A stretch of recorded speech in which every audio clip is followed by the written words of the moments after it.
అందరికీ నమస్కారం. సరస్వతి తెలుగు సాహిత్యం ఛానల్కు స్వాగతం. నా పేరు కంబం సిద్ధారెడ్డి. వీడియోని వీక్షించే ముందు నాదొక విన్నపము. మా ఛానల్ని మీరు మొదటిసారి చూస్తున్నట్లయితే వెంటనే సబ్స్క్రైబ్ చేయండి. ప్రక్కనే ఉన్న గంట సింబల్ని నొక్కండి. ఈ వీడియోని లైక్ చేయండి, షేర్ చేయండి. ఈ వీడియోపై మీకున్న అభిప్రాయాన్ని కామెంట్ సెక్షన్లో కామెంట్ చేయండి. ఈ వీడియోలో నేను అల్లసాని పెద్దనచే రచించబడిన మను చరిత్ర ప్రబంధములోని ప్రథమాశ్వాసములోని పద్యాలను మీకు వివరించబోతున్నాను. మను చరిత్ర ప్రథమాశ్వాసము కథా ప్రారంభము. అభ్యుదయ పరంపరాభివృద్ధిగా నా యొనర్పంపూనిన స్వారోచిస మనుసంభవంబను మహాప్రబంధంబునకున్ కథాక్రమం బెట్టిదనిన జైమినిముని స్వయంభువమను కథా శ్రవణానంతరంబున మీద ఎవ్వండు మనువయ్యే ఎరింగింపు అనవుడు పక్షులు మార్కండేయుండు క్రోష్టికిం చెప్పిన ప్రకారంబున ఇట్లని చెప్పందొడంగే. మంగళప్రదమైన శ్రేణి ప్రారంభమయ్యే విధంగా నేను రచనకు సంకల్పించిన స్వారోచిస మనుసంభవము అనే మహాప్రబంధానికి కథా ప్రారంభం ఈ విధంగా మొదలవుతుంది. స్వయంభువ మనువు వృత్తాంతాన్ని శ్రవణించిన జైమిని మహర్షి ఆ స్వయంభువ మనువు తరువాత మనువుగా ఎవరు ఉన్నారో తెలపమని ప్రశ్నించాడు. దానికి ప్రతిగా మార్కండేయ మహర్షి క్రోష్టికి వివరించినట్లుగా పక్షులు ఇలా వర్ణించడం ఆరంభించాయి. వరుణాద్వీపవతి తటాంచలమునన్ వప్రస్థలీ చుంబితాంబరమై సౌద సుధా ప్రభాదవలిత ప్రాళేయ రుగ్మండలీ హరినంబై అరుణాస్పదంబనంగా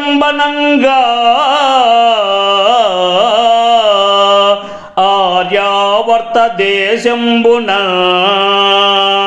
పురమొప్పన్ మహికంఠహార తరల స్ఫూర్తి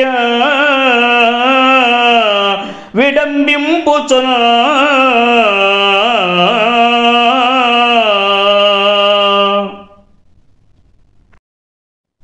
ఆర్యావర్త దేశంలో వరుణా నదీ తీరంలో అరుణాస్పదపురం అనే ఒక నగరం ఉంది. ఆ నగరపు గోడలు ఆకాశాన్ని తాకుతున్నాయా అన్నట్లు ఉన్నాయి. అక్కడ ఉన్న ఎత్తైన భవనాల్లో తెల్లటి సున్నపు గోడలు చంద్రునిలో ఉన్న జింకకు తెల్లదనాన్ని ఇచ్చేలా మెరుస్తున్నాయి. భూమాత గల హారంలో ఉన్న మాణిక్యాల్లా ఆ నగరమంతా విరాజిల్లుతున్నది.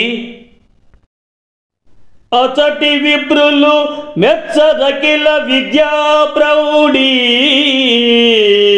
ముది మది తప్పిన మొదటి వేల్పు అచటి రాజులు బంటు నంబి భార్గవునైన బింకానన్ పిలిపింతు రంగమునకు అచటి మేటికి రాటు లలకాధిపతినైనా మును సంచి మొదలిచ్చి మనుపా దక్షులచటి నాలవ జాతి హలముకాత విభూతి ఆది భిక్షువు భైక్షమైన మాంచు అచటి వెలయాండ్రు రంబాదులైన వరయ కాశ కొంగున వారించి కడపగలరు నాట్య రేఖా కళా దురందరా నిరూఢి అచటన్ పుట్టిన చిగురు కొమ్మైన చేవా. ఆ అరుణాస్పదపురంలో ఉన్న బ్రాహ్మణులు అన్ని విద్యలలో నిపుణులు. ముసలితనం వలన మతి తప్పినట్టి బ్రహ్మదేవుడినైనా లెక్క చేయరు. క్షత్రియులు ఎంతో బలవంతులు. పరశురాముడినైనా సరే తమ సేవకుడిని పంపించి తమ దగ్గరకే పిలిపించుకోగలరు. అక్కడి వైశ్యులు ఎంతో సంపన్నులు. కుబేరుడికైనా మూలధనమును ఇచ్చి రక్షించగలిగే సామర్థ్యం ఉంటుంది.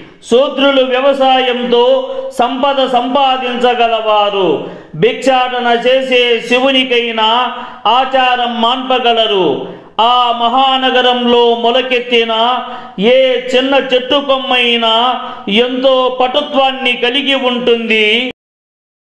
ఆ పురింపాయకుండు మకరాంక శశాంక మనోజ్ఞమూర్తి బాసాపరశేషభోగి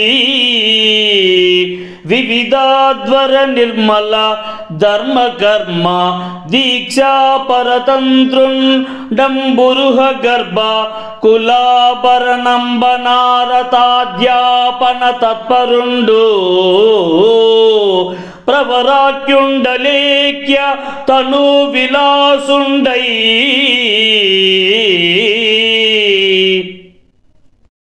ఆ మహానగరంలో మన్మధుణ్ణి చంద్రుణ్ణి పోలినట్టి ప్రవరుడనే సుందరాంగుడు ఉండేవాడు.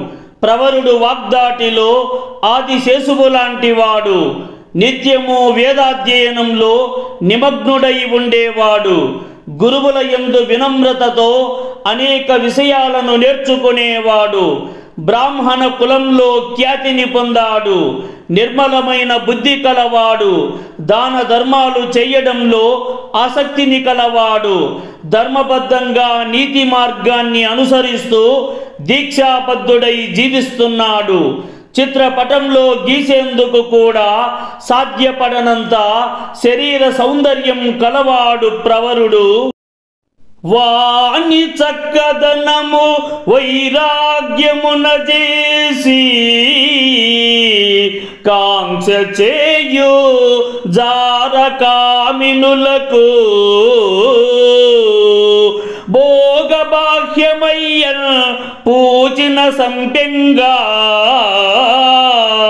పొలుపు మధుకరాంగనలకు పోలే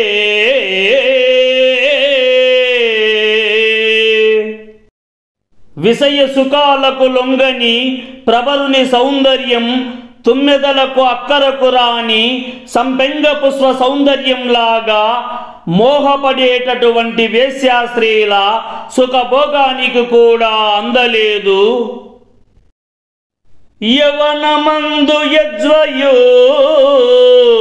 ధనాఢ్యుండునై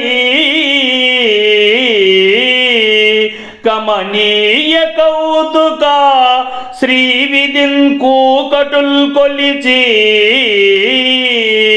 చేసిన కోరిమి సోమిదమ్మ సౌఖ్యావహయై భజింపసుకులై తల్లిదండ్రులు కూడి దేవియున్ దేవరవోలె నుండి ఇలుదీర్పగల్ కాపురమొప్పువానికి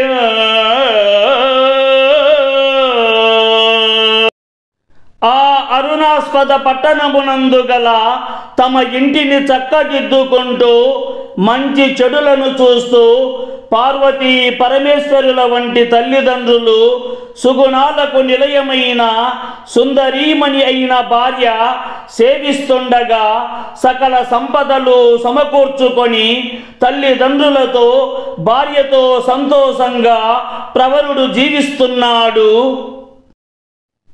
వరనాతరంగిణి దద వికస్వర నూత్న కమల కాసాయ గంధము వహించి ప్రత్యోస పవనాంకురములు పైకొను వేళ వామనస్తుతి పరత్వమున లేచి సత్యాత్రుండగుచు నిచ్చలు ఏగి అయ్యేట నగఘర్షణ స్నానమాచరించి సాంధ్య కృత్యము తీర్చి సావిత్రి జపించి సైకత స్థలి కర్మసాక్షి కెరంగి ఫల సమిత్కుశ కుసుమాది బహుపదార్థ తతియు నుదికిన మడుగు దోవతులు కొంచు బ్రహ్మచారులు వెంటరా బ్రాహ్మణుండు వచ్చు నింటికి ప్రజతన్ను మెచ్చి చూడా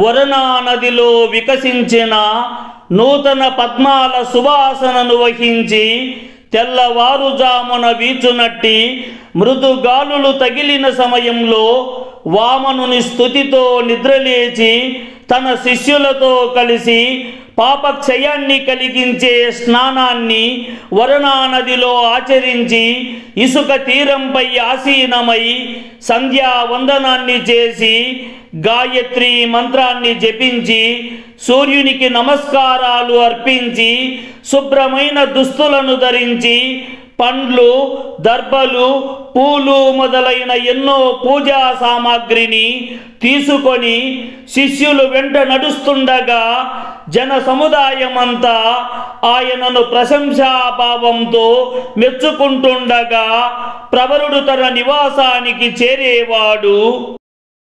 శీలంబుం కులమున్ శమంబు దమముం చెల్వంబు లే ప్రాయముం పోలం చూచి ఇతండే పాత్రుండని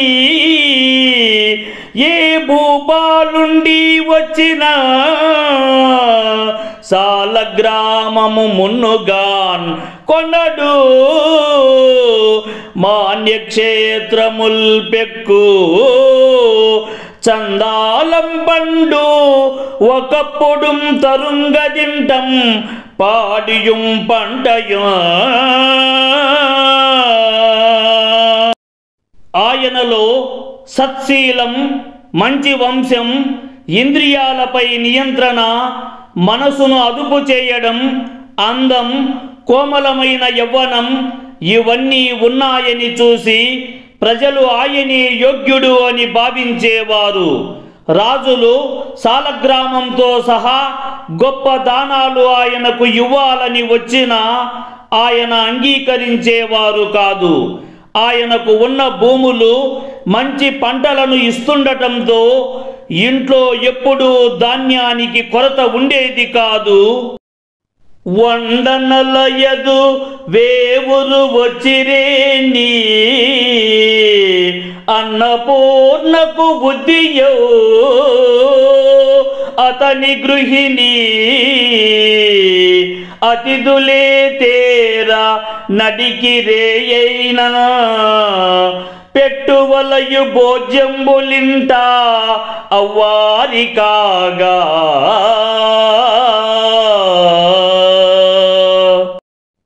అన్నపూర్ణాదేవితో సమానమైన ప్రవరుని భార్య 1000 మంది వచ్చినా అలసిపోకుండా వండి వడ్డించి అతిథి సత్కారం చేస్తుంది. అర్ధరాత్రి అయినా అతిథులు వచ్చినప్పుడు విసుగు లేకుండా వారికి కడుపు నిండా భోజనం పెట్టేది. ఇంటిలో కావలసిన అన్నపానీయాలు ఎల్లప్పుడూ సమృద్ధిగా ఉండేవి. తీర్థ సంవాసులే తెంచినారని విన్నా ఎదురుగా ఏగు దవ్యంతయైనా ఏగి తత్పదముల కెరగి ఇంటికి తెచ్చి సద్భక్తి ఆతిథ్యమిచ్చు ఇచ్చి ఇష్టాన్న సంతృప్తుల కాజేయు చేసి కూర్చున్నచో చేరవచ్చు. వచ్చి ఇద్దరం కల్గు వనది పర్వత సరితీర్థ మాహాత్మ్యముల్ తెలియనడుగు అడిగి యోజన పరిమాణ మరయు అరసి పోవలయుంచూడననుచు ఊర్పులు నిగుర్చు అనుదినము తీర్థ సందర్శనాభిలాస మాత్మను పొంగ అతరుణాగ్నిహోత్రి నిత్యాగ్నిహోత్రుడైన ప్రవరుడు పుణ్యతీర్థ ప్రాంతాల నుంచి ఎవరైనా మహాత్ములు వచ్చారని తెలిస్తే ఎంత దూరమైనా ప్రయాణించి వారి దగ్గరకు వెళ్ళేవాడు. వారిని గౌరవంతో పాదాలకు నమస్కరించి తన ఇంటికి ఆహ్వానించి తీసుకొస్తాడు.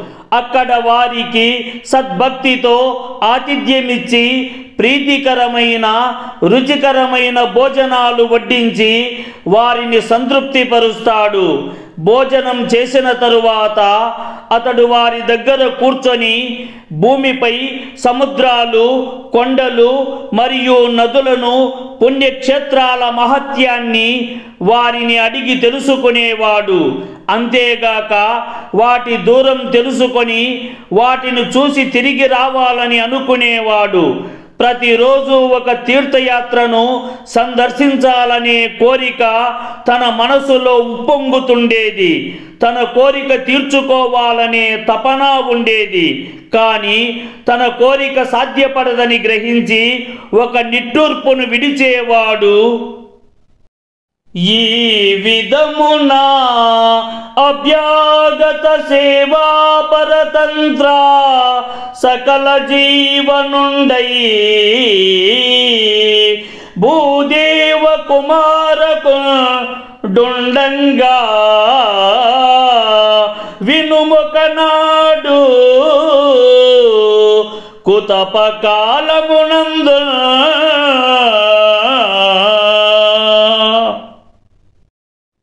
ఇలా ప్రవరుడు పుణ్యక్షేత్రాలను దర్శించాలనే కోరికను నెరవేరక దురదృష్టవంతుడై తన మామూలు జీవితాన్ని యథావిధిగా కొనసాగిస్తుండగా ఒకరోజు మధ్యాహ్న కాలంలో మీరు సాహిత్యానికి సంబంధించిన ఏ అంశాలను ఆశిస్తున్నారో తెలియజేస్తే వాటిని వీలైనంత త్వరగా మీకు అందించేందుకు కృషి చేస్తాను. ఈ వీడియో చూసిన సాహితీ ప్రియులందరికీ నా హృదయపూర్వక ధన్యవాదములు.